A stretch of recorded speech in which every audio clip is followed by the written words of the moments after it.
The contents that you see here, these are generic contents.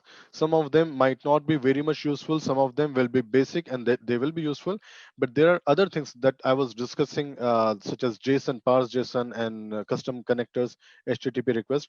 Those things are not included here, but we will have to cover the basics of Power Automate. Why do we use it? Where all do we use? What all data sources we work with when we implement the flows, and different types of flows, and which type should be used at which, in which type of requirement, and then creation of the flows. So there will be some small testing part. Testing in the sense, the candidates should be able to receive the emails, they should be able to receive the notification, then they will get a feel that things are working. Power Automate is working with the emails, those things. Then I'll start off with the basics, such as creating an item into SharePoint list, getting the ID of an item, and then fetching all the details, composing them step by step. And then troubleshooting will not appear here. It As I told you, it's a generic structure. Troubleshooting will be in the end. And we have like complex flows, as you were talking about, we should use regular expressions. All those things will be covered here.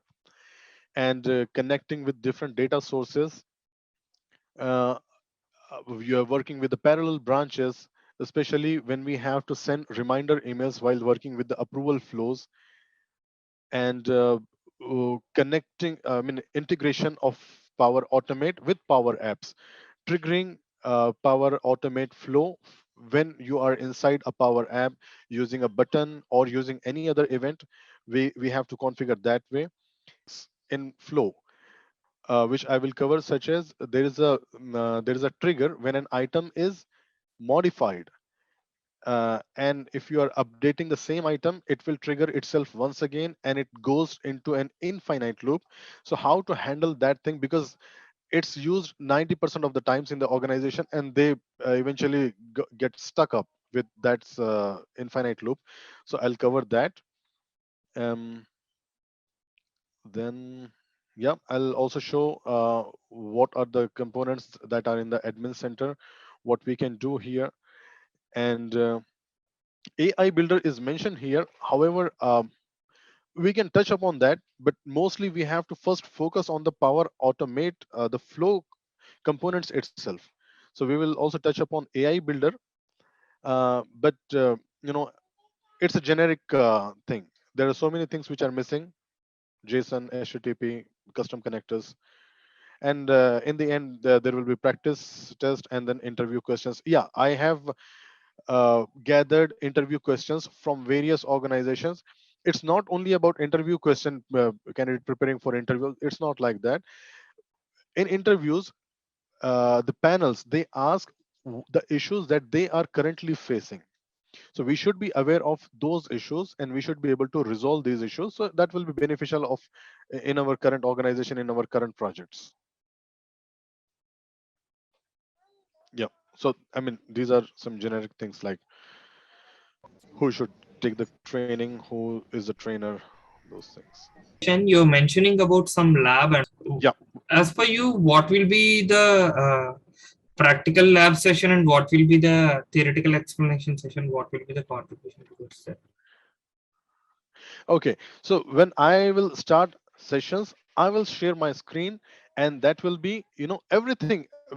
Even if we are in the theory mode, it has to be done on the screen. So I will have this screen, I hope you can see.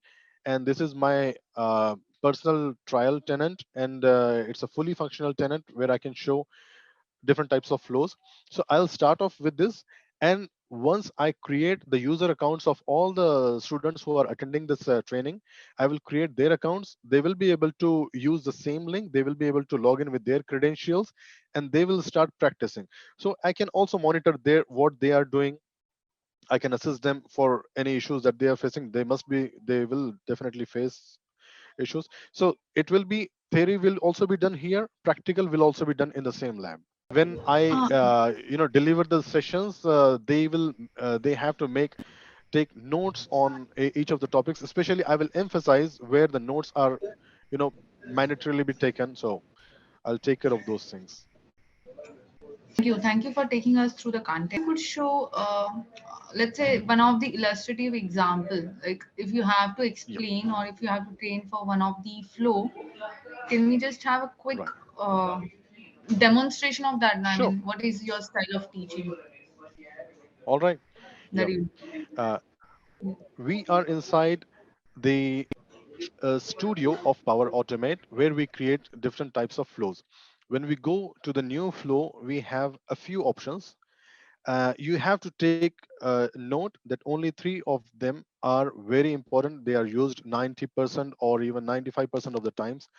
Automated flows, instant flow, scheduled flow.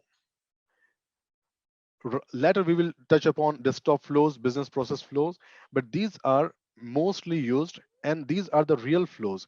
So, when we say automated flow, that means it should be automatically triggered.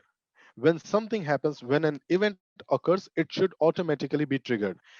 One example of such a flow would be when an item is created in a SharePoint list. So, what happens when an item is created in a SharePoint list? It will trigger this flow when we create it as an automated flow. However, instant on the other hand is different than the automated flow. Instant means just like we make instant coffee by clicking a button. The same way we have to click a button and we have to run the flow on a specific item, on a specific file, anything. So that's on demand. Instant means on demand. The third category is scheduled flow. As the name suggests, scheduled means it will occur or it will be triggered at a specific time, at a specific schedule, such as 11 p.m. in the night where there is off peak hours, off office hours. At that time, it will be triggered. So uh, let's take an example of an instant flow. Here, when we choose an instant flow, there can be several triggers, several different types of triggers.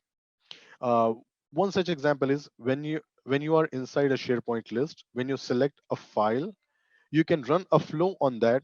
It can be something sending an email to your manager.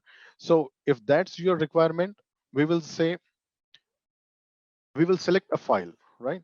So you can even search for it, or if you're familiar with the triggers, which we will be familiar in future, but you can just scroll through the available things, right? So for a selected item, for a selected file, so if I select this or if I select this, we are working inside SharePoint. So for a selected item, if I create, then the trigger appears as for a selected item. Now we have to provide the site. Of course, when we are working with a SharePoint site, it will have its own URL, it will have its list or library. So let's take an example of finance site, and the list name is budget 2021. So when an item is selected from this list and a button is triggered and a button is pressed to trigger this flow will run and we will get some values. Let's see what we get here. Specific item, first we will get the properties of the item, such as all the column values.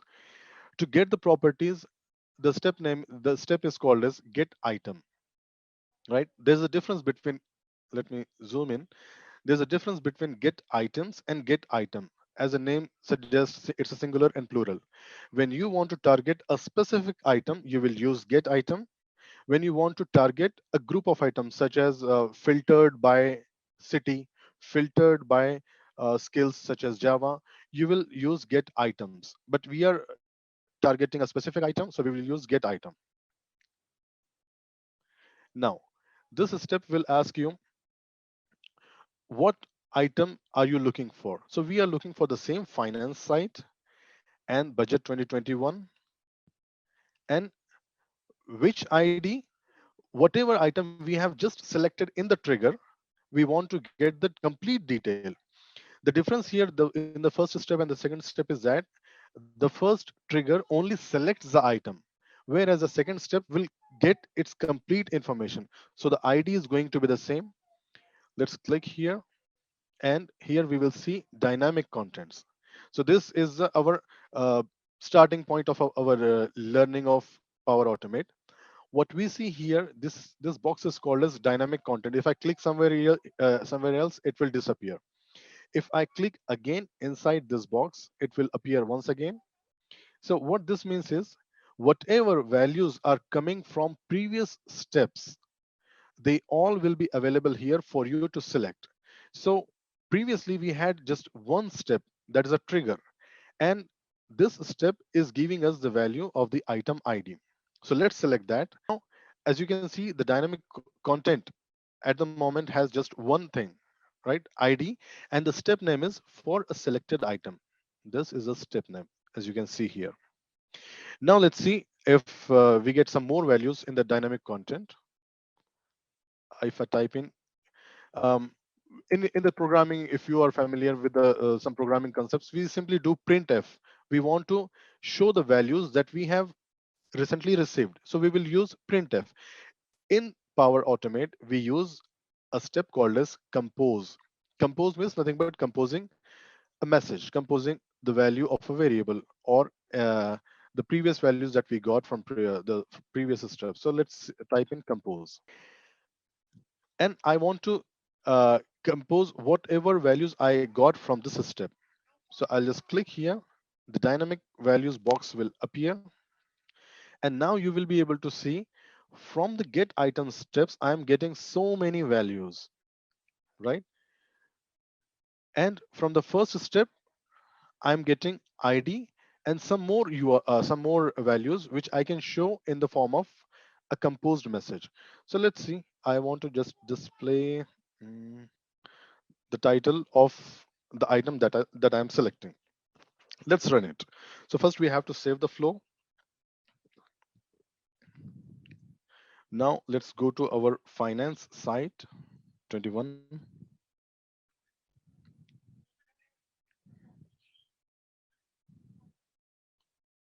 And when we start working on a new technology with which we are not very much familiar, initially things may look a little bit complicated, but we are focusing on the most frequently, initially, we will focus on the frequently used steps such as get item, compose, terminate, if condition. So when we go step by step logically, we will understand what all we can achieve. Later we can think of some complicated stuff, but these are basic things. So let's go here. Let me select this budget profile. Okay, so as we have created an instant flow, that means you have to select an item, click a button. So you have to select this item and click on this menu, automate.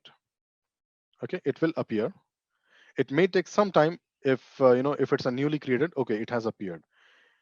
And I have to provide a name of the flow, right? So it's at the moment it's taking the first word from here, but I can give a meaningful name, but let's first run it for. So what we are achieving here is we are selecting an item and we are running the flow. The flow, since it's an instant flow, uh, it will trigger the for flow which we have just created. It will come here and then it will get the item, the complete information. What is the information that we have? Total cost, the requester name, year of budget. All these values will appear in the flow, and we can use any of these values to display or to send an email, anything. Right. Now let's go back and let's see the logs of that flow. Sure, please go ahead. Sorry. So it was really helpful in understanding. I am The requirement, we have to analyze the requirement, and we have to choose the steps accordingly. So let's take an example of so I no, we might not need to go into yeah. those details, but I'm just trying to understand. And do you have certain content where you are showing? How do we have any such Mhm. a dictionary where we can take a call whether we want to use compose or variable or some delete item or some other action? Do Right, we right. have such a I not dictionary? now got your point. Okay, so let me explain you this way. When I started, okay, so Power Apps, Office 365 itself is a new technology. I mean, I have been working on it since 5 years. So till now, when we started. or when most of the engineers started working on Power Automate and Power Apps, there were guidelines for specific topic, but there was no guideline that this thing should be used. It was completely, it's a free to adopt things are available, such as based on your requirement. So let me give you an example. If my requirement is that I want to implement an approval system for leave.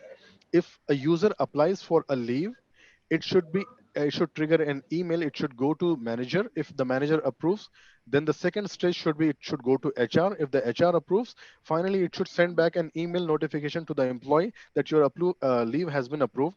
And if the HR or the manager, anyone rejects, it should go saying with a remark that these are the shortcomings of your leave, and please fill in the data completely, and whatever is the remark. So this is the cycle, this is the requirement. So accordingly we have to find the steps here. If you know what we can do, simply we can search for that specific keyword. um, right. I mean, for printing a message, it's compose, I know, but a new person doesn't know. So that's the responsibility of the trainer to to explain the frequently used steps. So there is no specific guide for the beginners to start with. And that's a that's a good thing. I mean, according to me, if everything is available, that there won't be any jobs of Power Automate. So it's learning process. Even the engineers have to learn. If SharePoint engineers are working since 10 years, they have to learn and understand this. It's a new technology. So now it's not very new. So but when it was new 5 years back, I had to explore it myself. So there was a no any guide. But yeah, I could search this way on Google or on Microsoft blogs how to display a message in Power Automate. Then it will show you can use Compose. So based on my requirement, I am searching on internet. However, while we are delivering a training session, I know uh, what were the challenges I went through. So I will explain all of these to the students. They can start smoothly with their requirements, and then in future it will be helpful for them. Okay, sure, sure. The scenario is the participants are not students, they are from technical background and few of them are from non-technical background. So majority are already one who understand the technology, who are working on some tools or some language like Python or Power BI or Right. certain other apps or Power Apps for that scenario. So in a way, they are one who are actually working for some client's project, and we want to understand how we can utilize this Power Automate. And imagine, I Right. mean, when they will ask you, it will not be something that they are not having any background. They already have certain backgrounds because of some other technologies and exposure, and then you have a lot of questions to ask, and Right. then these kind of questions would come up, that how can I take a call, because something that they are also planning to build from scratch, so they need to have the judgmental call, that whether it should be in the next step should be compose or variable. And that is the reason I am just touching over this point, that the guidance is very much required. I mean, it is not something that they Right. will always keep on looking for every next step over Google. If we have certain guidance document, for example, when we say in Power BI, if we want to create certain relationship, we know how to create those relationships. There are certain proper guidance document. There's only one step to create that relationship. So something similar, N- I mean, if to connect a table, I we mean, can create relations. Something similarly, if we have a guidance or something from your end. right. That's what I was explaining. If they start doing it by themselves, they will have to go through internet. But when they are learning through a trainer, they don't have to go to internet. They have to first understand what steps are available. For example, I will explain them what are the steps available for SharePoint. Why do we need these steps? uh, I'll explain them logically. For example, get item, get file, what exactly we achieve. So I was explaining you, like, when we are working with SharePoint item, we have to use this step. uh, so I will prepare them with all the basic steps. It's not basic, you don't it's not limited to only 5 or 10. Basic means it can be 40, 50, anything. Basic means they should be Mhm. able to start any new requirement without looking on internet. Yeah, though I'm covering all those things into the basic things. Okay, that's perfect. And secondly, one is the dynamic expressions, and second one is dynamic content or expression, and second one is the expression itself. So, are we Regular touching expression. upon Yeah. both points in our regular Yeah, expressions where exactly we both. have to use model Dynamic is writing nothing. for I some? mean, dynamic is actually it's nothing. Dynamic is already available here. They have to just look into Yes. this. But the regular expression is a real thing. You have to use, for example, length. Length is a function they have to use. So I'll tell them, okay, since they so most of them are from the technical background, I can also take care of those who are not from non-technical background. Okay, so I can Hmm. give them an analogy, like just like in programming, they have if else statement. We also have if else here. Hmm. We also have for loop here, but the syntax is going to be different. So I'll explain them how the syntax works in Power Automate. So we will, Hmm. first I will show them basic steps, and then I'll start off with a requirement, like we have to achieve this requirement, and now let's see what all we can do. Okay. Okay. That's perfect. Sure. I mean, this was major concern from my end. I mean, they are ultimately developers. So they should be in a position that they can take a call whether they want to use expression or dynamic content and what should be the next step. Because process is something they would be very much clear of that this is a process they want to create. But for that, creating that process with which is the next step that they need to take. That is a very important guidance for them. Right. Yeah, I certainly understand your point. And if you give me 1 hour, I can show you a demo that way that you will be satisfied. But in this short time, I may not be able to convince you. However, I am confident that I can show you. I have trained a lot of students and they are working on these technologies: Power Automate, Power Apps, SharePoint. No, definitely, I trust you, Mohammed. That is the reason I just asked you and thought to touch upon these points. I Yeah. mean, if that is something which is covered in the content or not, training. Yeah, yeah, Okay. absolutely. I mean, it will be okay. Let's take it this way. Um, After the No, end of this training, just give them a requirement and they should be able to achieve it.